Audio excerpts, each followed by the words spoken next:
قرآن نے کہیں نہیں کہا کہ جنت تمہارے انتظار میں ہے، بلکہ یہ فرمایا کہ جہنم گھات لگائے بیٹھا ہے، جہنم انتظار میں ہے۔ کسی خوش فہمی کا شکار نہ رہو۔ تمام فضائل ہیں، لیکن اس وقت جب کہ کوئی حرام سر پر نہ ہو، کوئی گناہ کبیرہ نہ ہو، کوئی فرض نہ چھوٹا ہو، کسی حرام کا ارتکاب نہ ہو، اور بندہ توبہ کر کے مرا ہو، تب جا کے جنت کی فصلیں ہیں۔ سستے میں ہمیں اوبڑ کھابڑ زمین پر، آڑی ٹیڑھی زمینوں پر سستے میں ہلکے میں پلاٹ نہیں ملتا، اور اللہ کی نعمتوں کی انتہا ہے جنت، اور وہ یوں ہی چلتے پھرتے دودھ بغیر کسی محنت کی یوں ہی مل جائے۔ جنت سستا سودا نہیں ہے۔ حدیث پاک میں فرمایا گیا جنت کو ان چیزوں سے ڈھانپ دیا گیا ہے جو نفس پر گراں گزرتی ہیں۔ جب بندہ مسلسل اپنے نفس کو مارتا ہے تب جنت کے کونوں میں ٹھکانہ ملتا ہے۔ تو فرمایا گیا جہنم انتظار میں ہے۔ خیال رکھیے گا جنت انتظار میں نہیں ہے، جنت کو کوئی انتظار نہیں ہے، جہنم کو انتظار ہے، اور یہ قرآن پاک کی بولی ہے۔ اور پھر خیال رکھیں جنت کو بھرنے کا کوئی ذکر نہیں ہے۔ جہنم کے بارے میں اللہ نے ارشاد فرمایا لَأَمْلَأَنَّ جہنم، میں جہنم کو ضرور بھروں گا۔ اللہ جنت بھرے نہ بھرے جہنم بھرا جائے گا۔ تیسری آیت سنیں، اللہ نے کتنی بڑی بات ارشاد فرمائی۔ اللہ ہماری عقل کی آنکھیں کھولے۔ فرمایا وَلَقَدْ ذَرَأْنَا لِجَهَنَّمَ كَثِيرًا مِنَ الْجِنِّ وَالْإِنسِ، میں نے بہت سارے جنات و انسان کو پیدا ہی جہنم کے لیے کیا ہے۔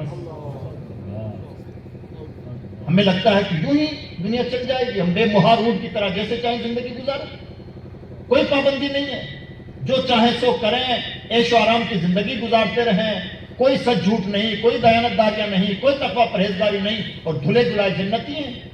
ایسا نہیں ہوتا۔ ام حسبتم ان تدخلوا الجنہ ولما یأتکم مثل الذین خلوا من قبلکم، کیا تم یہ امید کرتے ہو کہ تم یوں ہی جنت میں داخل ہو جاؤ گے جبکہ ابھی تمہیں ان لوگوں کی طرح نہیں آزمایا گیا ہے جو جنہیں تم سے پہلے آزمایا گیا تھا، یوں ہی جنت میں منہ اٹھا کے چل دیں گے؟ جنت اتنا سستا سودا نہیں ہے، اور جنت میں جانے کے لیے نہ چہرے مہرے کام آتے ہیں، نہ حلیے کام آتے ہیں، نہ ناموں کی ڈگریاں کام آتی ہیں۔ جنت کا ایک ہی پیرامیٹر ہے، دل صاف ہے یا نہیں۔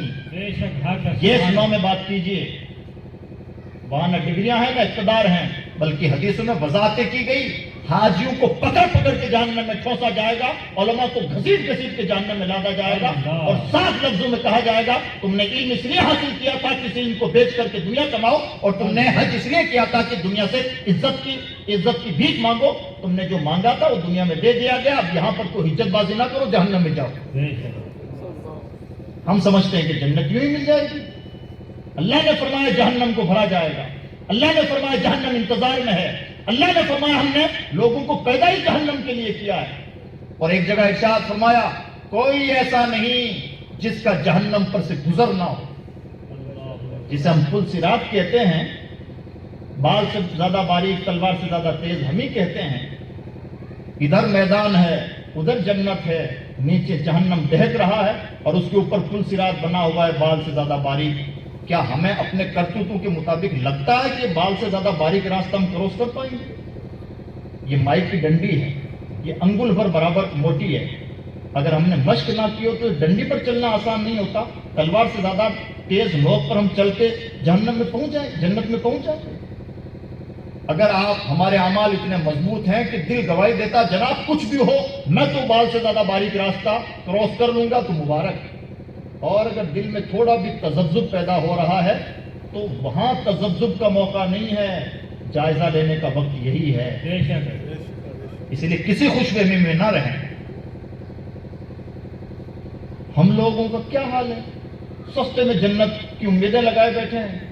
ابو بکر جن کے جنتی دنیا میں جنتی ہونے کی قسمیں کھائی جاتی تھیں، منہ میں کنکر رکھا کرتے تھے تاکہ کم بولنا پڑے اور اللہ کی بارگاہ میں زبان کے بولے ہوئے الفاظ کا جواب نہ دینا پڑے، تھر تھر کانپتے تھے۔ حضرت فاروق اعظم کہا کرتے تھے کاش بڑا اچھا ہوتا میری ماں نے مجھے پیدا ہی نہ کیا ہوتا۔ یہ وہ لوگ ہیں جنہیں زبان رسالت نے جنت کی بشارت عطا فرمائی ہے اور یوں کانپتے ہیں۔ نہ پلے کچھ نیکیاں ہیں، نہ کوئی ڈھنگ کی زندگی ہے، کیا فرض ہوتا ہے، کیا حلال و حرام، کیسی لاوالی پن کی زندگی، اور امیدیں مان کے بیٹھے ہیں کہ ہم دھلے دھلائی جنتی ہیں، اس خوش فہمی میں نہ رہیں۔ تو اللہ نے پہلے ارشاد فرمایا جہنم انتظار میں ہے۔ انسان کا دل، شیطان ہر وقت پیچھے لگا رہتا ہے۔ جیسے یہ آیت پڑھیں گے کہ جہنم انتظار میں ہے تو فوراً دائیں بائیں سے کچھ آوازیں آئیں گی، اجی ٹھیک ہے جہنم ہے، جہنم میں جائیں گے بھی لوگ، لیکن ہم تھوڑی جہنم میں جائیں گے، جہنم میں تو وہ جائیں گے جو ایسا کرتے ہیں، ایسا کرتے ہیں، ایسا کرتے ہیں۔ یہ شیطان پیچھے سے وار کرتا ہے کہ جہنم کا تذکرہ بھی پڑھو تو دائیں بائیں کوئی گلی تلاش کر لو اور یہ مان کے چلو کہ جہنم تو ہے لیکن ہم جہنمی نہیں۔ ایسا ہوتا ہے۔ قرآن یہ جیسے یہ اعتراض پیدا ہوتا ہے، قرآن آگے والی آیت میں جواب دیتا ہے لِلطَّاغِينَ مَآبًا، جہنم انتظار میں ہے۔ پھر فرمایا کن کے انتظار میں ہے، کون جہنمی ہے، جہنم میں جائیں گے کون؟ تو فرمایا گیا سرکشوں کا ٹھکانہ ہے جہنم۔ سرکش کسے کہتے ہیں؟ عربی زبان میں طغیان کا مطلب ہوتا ہے کوئی بھی ایسا کام کرنا جو نہیں کرنا چاہیے تھا، یا کوئی بھی ایسا کام نہ کرنا جو کرنا چاہیے تھا۔ اگر ہم نے زندگی میں کوئی ایسا کام کیا ہے جو نہیں کرنا چاہیے تھا، جہنمی۔ اگر کوئی ایسا کام چھوڑ دیا ہے جو کرنے کا تھا، جہنمی۔ اور یہ میری بولی نہیں ہے، میں تشریح کر رہا ہوں الفاظ قرآن کے مطابق لِلطَّاغِينَ مَآبًا، جہنم سرکشوں کا ٹھکانہ ہے۔ جنہوں نے زندگی میں ایسے قدم اٹھائے جو رب کو ناراض کرنے والے ہوں، وہ جہنمی ہیں۔ یہ قرآن کی بولی لِلطَّاغِينَ مَآبًا۔ اب یہ بھی ہو گیا، فوراً تیسرا وسوسہ آتا ہے۔ شیطان کبھی پیچھا نہیں چھوڑتا، ہمت نہیں ہارتا، مسلسل حملہ کرتا ہے، تبھی تو ہم اس کے چنگل میں ہیں۔ اس نے وعدہ کر رکھا ہے پروردگار لَأُغْوِيَنَّهُمْ، تیرے بندوں کو ضرور گمراہ کروں گا، الا عبادک المخلصین، ہاں جو تیرے بڑے نیک اور خالص بندے ہیں وہ میرے چکر میں نہیں پھنس پائیں گے۔ وہاں وہ ہمت ہارا ہوا ہے، باقی یہ سب لمبی چوڑی بھیڑ بھڑکتا تو اسی کے ساتھ ہے، یہ اس کی بولی ہے۔ تو فوراً وسوسہ پیدا ہوتا ہے کہ ٹھیک ہے جہنم میں سرکش لوگ جائیں گے، لیکن ٹھیک ہے اگر جہنم میں جانا بھی پڑا تو جا کے بڑی جلدی واپس آ جائیں گے۔ تو قرآن نے پھر اس غلط فہمی کا ازالہ فرمایا اور ارشاد فرمایا لَابِثِينَ فِيهَا أَحْقَابًا، جو جہنم میں جائیں گے مدتوں جہنم میں سڑتے رہیں گے۔ کوئی خوش فہمی نہیں پالنے کی ہے قرآن پاک میں، مسلسل اعتراضات، مسلسل قرآن کا جواب، مدتوں جہنم میں سڑتے رہیں گے۔ ایسا نہیں ہے کہ گئے اور واپس آ گئے، اس دروازے سے گزرے اور اس دروازے سے نکل کے آ گئے، ایسا نہیں ہے میاں۔ ایک نماز بھی چھوڑی ہے، کتنی مدت جہنم میں جلنا پڑے گا، اللہ حفاظت فرمائے۔ یہ ہے لَابِثِينَ فِيهَا أَحْقَابًا، مدت لوگ جہنم میں سڑتے رہیں گے۔ پھر ایک اور اس کی وضاحت، جب انسان کی طبیعت ہے کہ جب گرمی لگتی ہے تو پیاس بھی لگتی ہے، گرمی کے ساتھ پیاس کا لازمہ ہے، تو پھر ہو سکتا ہے وسوسہ پیدا ہو جائے، چلو اگر جہنم میں بھی رہے تو کچھ تو ملے گا۔ فرمایا لا یذوقون فیہا بردا ولا شرابا، گرمی بلا کی رہے گی، ٹھنڈک نام کی کوئی چیز نہیں ہے، اور پینے کے لائق کچھ نہیں ہے، پینے کے لائق کچھ نہیں ہے۔ پینے کا اس لیے ذکر کیا کہ آگ کی وجہ سے پیاس ہی لگتی ہے، بھوک نہیں لگتی، پینے کے لائق کوئی چیز نہیں ہے۔ شراب جسے کہا جا سکے پینے کے لائق کچھ بھی نہیں ہے، الا حمیما وغساقا، ہاں انہیں جہنمیوں کا کھولتا ہوا خون اور پیپ ہے، پی سکو تو پی لو، پینے کے لائق کچھ نہیں، الا حمیما وغساقا۔ اب پھر ایک اعتراض پیدا ہوا، پروردگار ہم مانتے ہیں کہ ہم گنہگار، ہم نے کچھ پاپ کیے، لیکن اتنی بھیانک سزا، ایسا جہنم، ایسا کھولتا ہوا پیپ اور خون پینے کو ملے گا اور مدتوں جہنم میں سڑنا پڑے گا، اتنی بھی سزا دی جاتی ہے؟ ٹھیک ہے غلطی ہو گئی، تھوڑی موڑی سزا سے نجات پا جاتے ہیں۔ کیا ارشاد فرمایا؟ یہ اعتراض پیدا ہوا، قرآن کا جواب سنیں، جزاء وفاقا، یہ جیسے کا تیسا بدلہ ہے، کوئی ظلم و زیادتی نہیں ہے۔ کیوں بھائی ظلم و زیادتی کیوں نہیں؟ ظلم و زیادتی اس لیے نہیں، مثال سے سمجھیں، ایک نوجوان بچہ ہے، ہم اس سے کہیں جناب وہ روڈ ہے، اس روڈ پر آپ بائک لے کے مت جانا، وہاں کچھ خطرہ ہے اور وہ راستہ ٹھیک نہیں ہے، ہو سکتا ہے آپ کے ساتھ کچھ چوٹ ہو جائے، لہذا اس روڈ پر آپ کو بائک لے کے نہیں جانا ہے۔ باپ نے سمجھایا.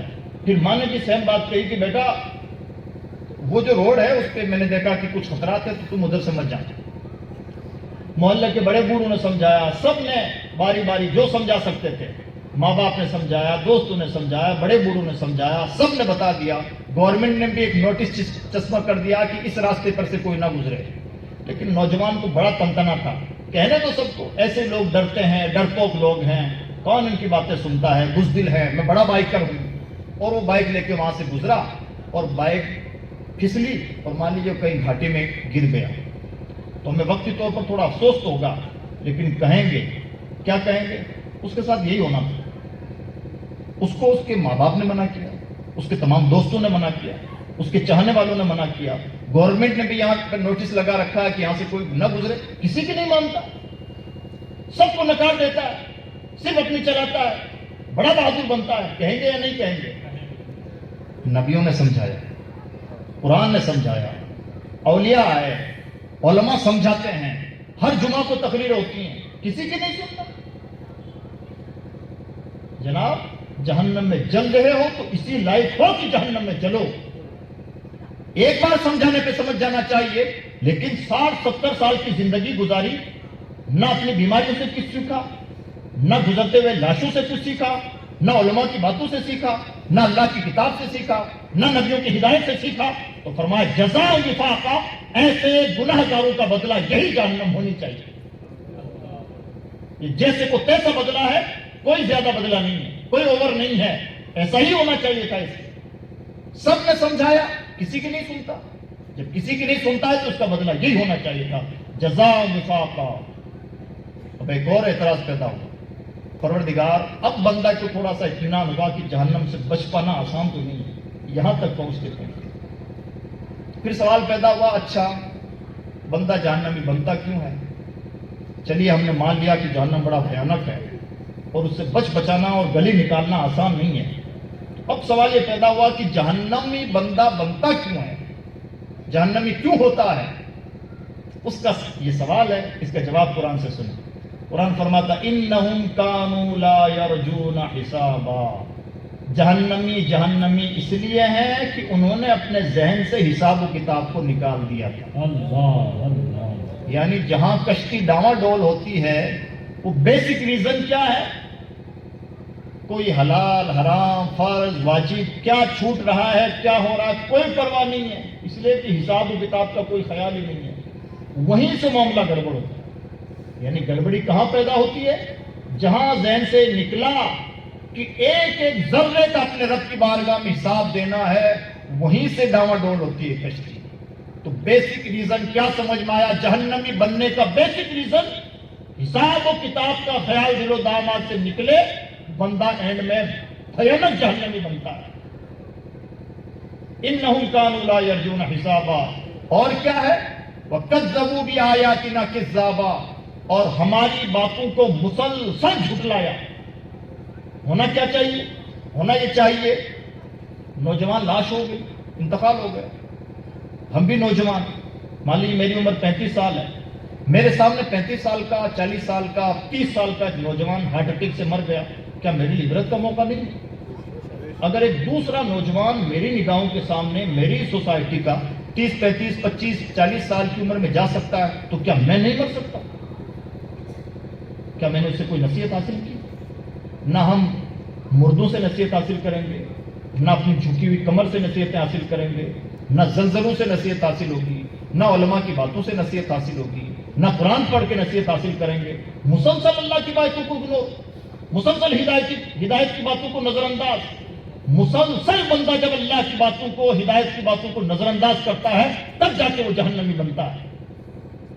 کذبوا بآیاتنا کذابا, مسلسل اللہ کی باتوں کو جھٹلایا.